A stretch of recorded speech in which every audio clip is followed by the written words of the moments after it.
Bismillahirrahmanirrahim. Assalamualaikum warahmatullahi wabarakatuh. Salam perkenalan daripada saya, Puan Nora binti Husin, Guru Besar Sekolah Kebahasaan Bangi, Jalan Aman 10. Dan saya nak mengucapkan jutaan terima kasih dan selamat datang juga kepada semua ibu bapa dan penjaga kerana memilih SK Bangi sebagai penempatan persekolahan bagi anak-anak tahun 1 bagi sesi 2021. Untuk pengetahuan tuan-tuan dan puan-puan, pendaftaran tahun 1 bagi tahun 2021, kami telah menerima seramai 265 orang murid. Oleh yang demikian, kami telah mengagihkan kepada 7 kelas, di mana setiap kelas dimuatkan dengan 37 hingga 40 orang murid. Dan kelas-kelas ini telah pun dilabelkan dalam bentuk warna. Dan setelah selesai program transisi yang akan dijalankan, maka kelas ini akan diberi nama kelas yang lain. Untuk pengetahuan tuan-tuan dan puan-puan, program transisi akan berlangsung bermula daripada 20 Januari dan akan berakhir pada 25 Mac. Pada 26 Mac, majlis penutupan bagi program transisi akan dibuat. Untuk pengetahuan dan tindakan tuan-tuan dan puan-puan, program transisi ini akan berjalan secara online di sepanjang PKP ini, dan kami pihak sekolah berharap pihak tuan-tuan dan puan-puan serta penjaga boleh memantau aktiviti anak-anak semasa program transisi ini dijalankan. Sempena PKP ini, program ini telah pun dirancang dan kita akan bersemuka sekiranya pihak Majlis Keselamatan Negara memberikan kata putus untuk menamatkan program untuk menamatkan PKP, maka program ini akan dijalankan secara bersemuka. Dan kami sangat-sangat gembira sekiranya PKP ini berakhir, maka kita boleh bersemuka dan anak-anak boleh hadir ke sekolah mengikut SOP yang telah ditetapkan. Dan saya berharap tuan-tuan dan puan-puan tidak perlu risau kerana walau bagaimanapun anak-anak ini masih lagi dalam proses pembelajaran di rumah dan secara online. Kami juga berharap pihak tuan-tuan dan puan-puan dapat memberikan kerjasama yang padu dan meluangkan sedikit masa bersama anak-anak agar anak-anak ini lebih gembira untuk hadir ke sekolah selepas program transisi dalam PKP ini berakhir. Sebagai makluman tambahan, tuan-tuan dan puan-puan perlu membayar RM25 untuk melancarkan program transisi, di mana kami telah menyediakan perkhidmatan bagi badge, button badge, kemudian modul dan sebagainya. Jadi saya berharap tuan-tuan dan puan-puan tidak mempunyai masalah untuk menjelaskannya, dan akan diberitahu melalui surat yang telah pun dipostkan kepada tuan-tuan dan puan-puan. Untuk pengetahuan tuan-tuan, program transisi ini akan berjalan selama 43 hari, dan program ini saya ulang lagi akan bermula pada 20 hari bulan dan akan tamat pada 25 hari bulan. Program ini akan diselaraskan, akan dipantau dan juga akan dibuat secara online oleh guru-guru tahun 1, juga penyelaras dan juga guru-guru mata pelajaran.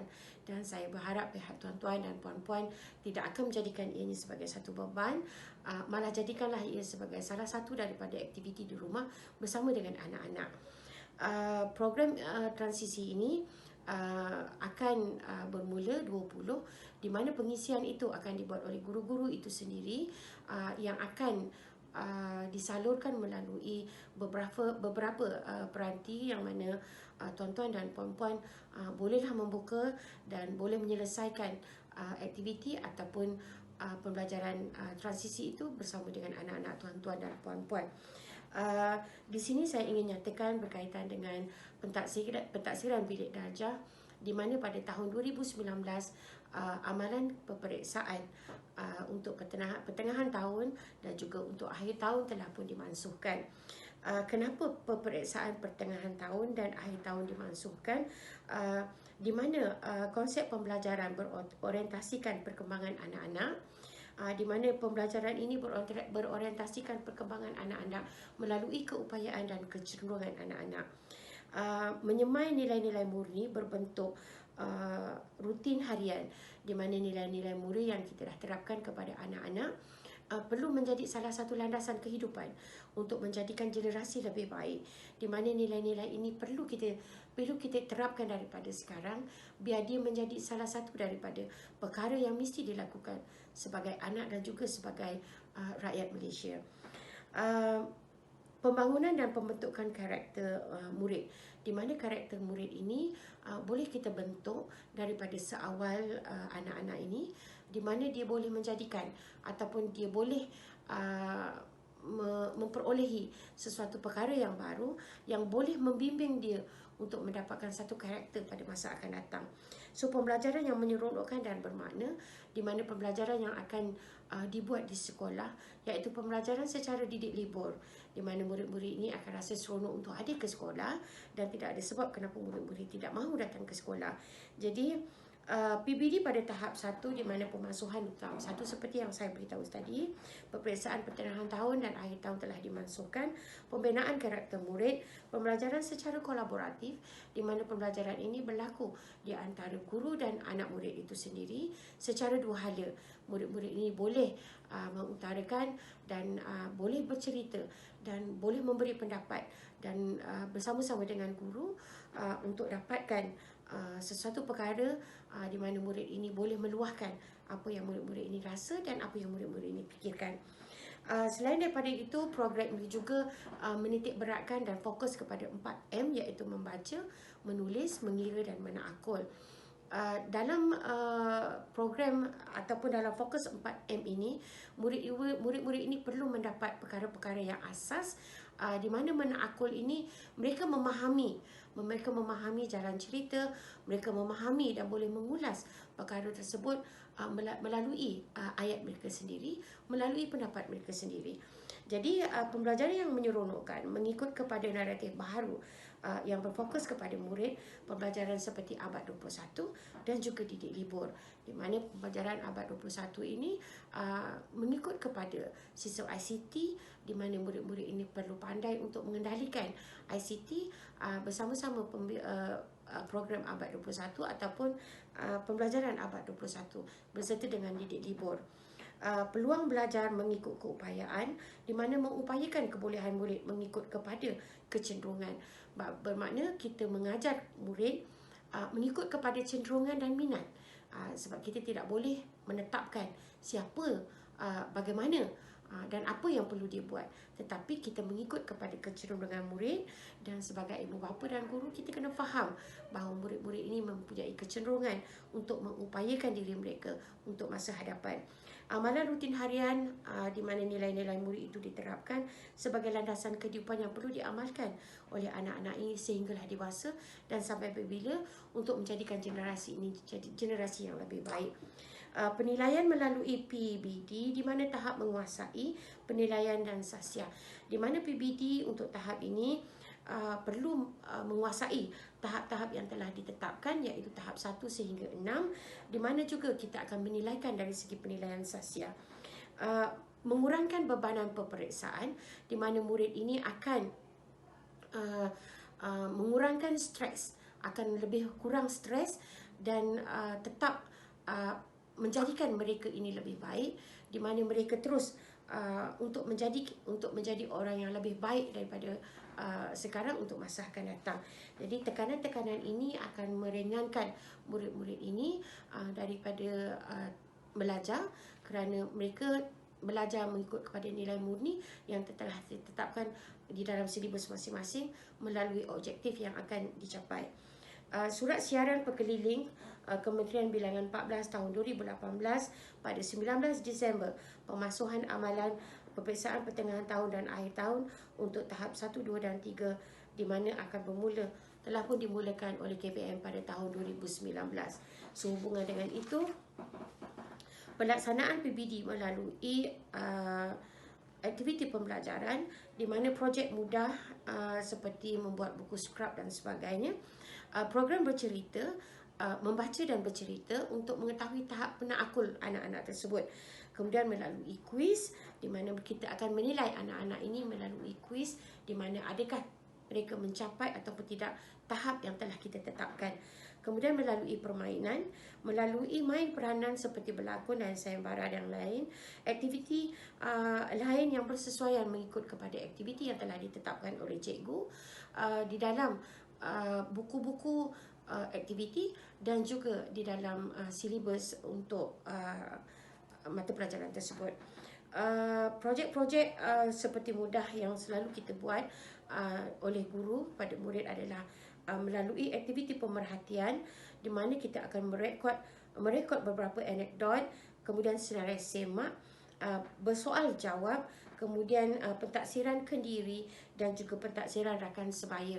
Jadi pentaksiran rakan sebaya ini kita akan tanya kepada murid ini, adakah murid ini begini, adakah murid ini baik, adakah murid ini mengamalkan satu perkara yang baik, maka rakan sebaya itu akan mengulas berkaitan dengan diri kawan tersebut.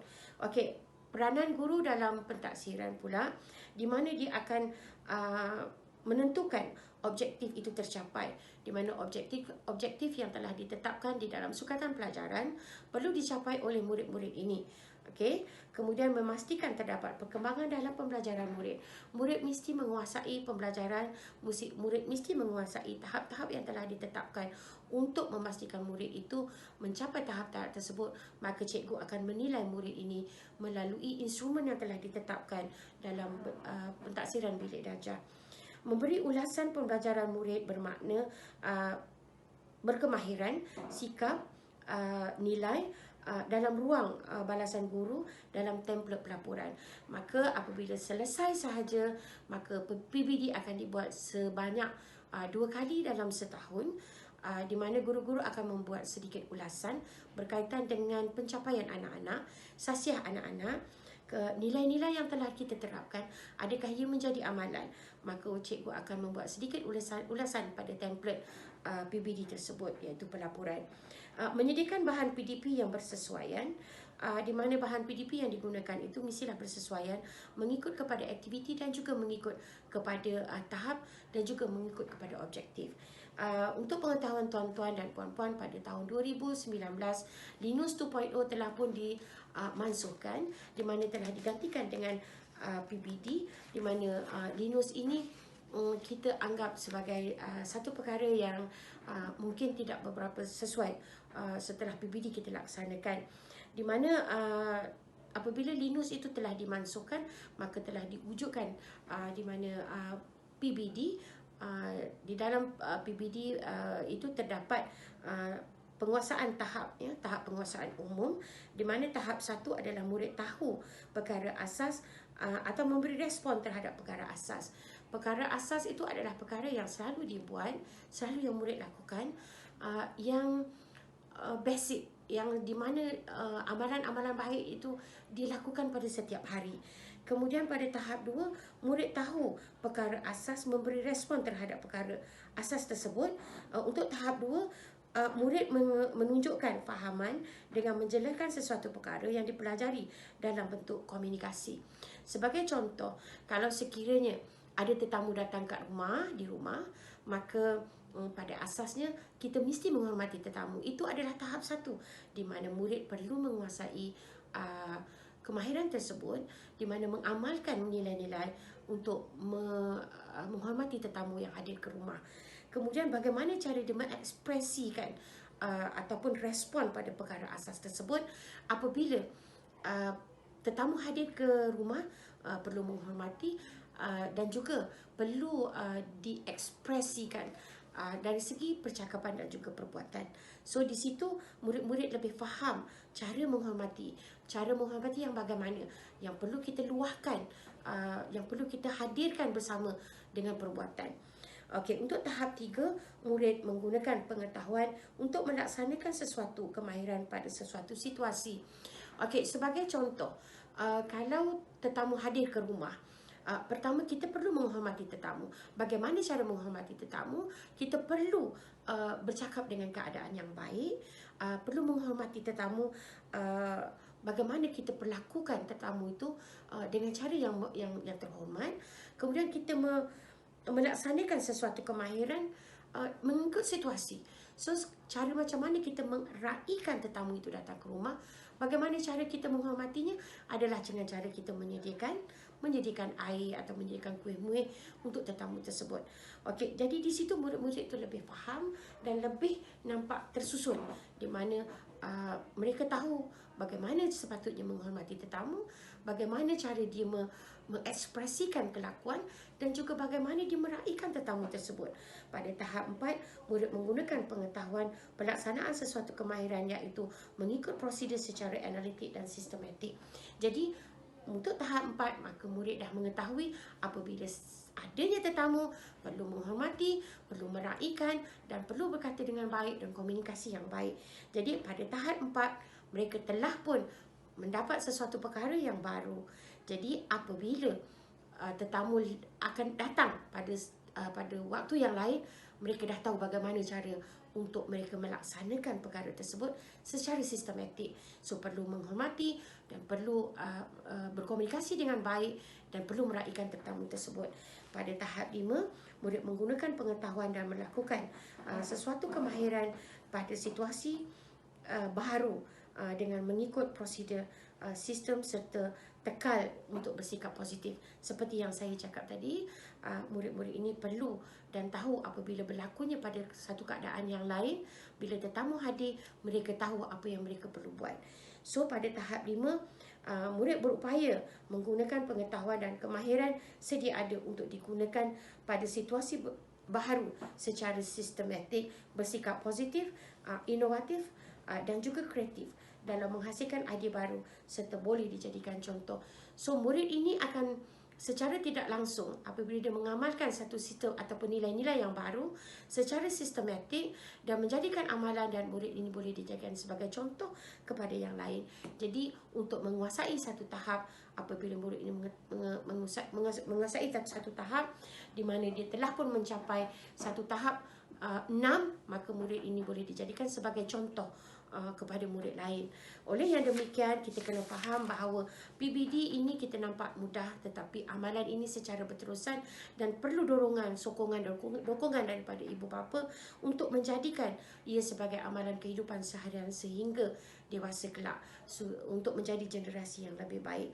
Jadi pengukuhan PBD bagi murid tahap 1 di mana surat pemakluman daripada bahagian pengurusan sekolah harian dan beberapa perkara untuk pengukuhan PBD melalui penilaian dan kualiti di mana telah pun diberikan kuasa kepada pihak sekolah secara autonomi untuk menjadikan kualiti PBD lebih berjaya, dan juga mohon kepada ibu bapa untuk menyambut program PBD ini ataupun secara sukarela dan memberi bantuan serta kerjasama kepada pihak sekolah untuk menjayakan program ini.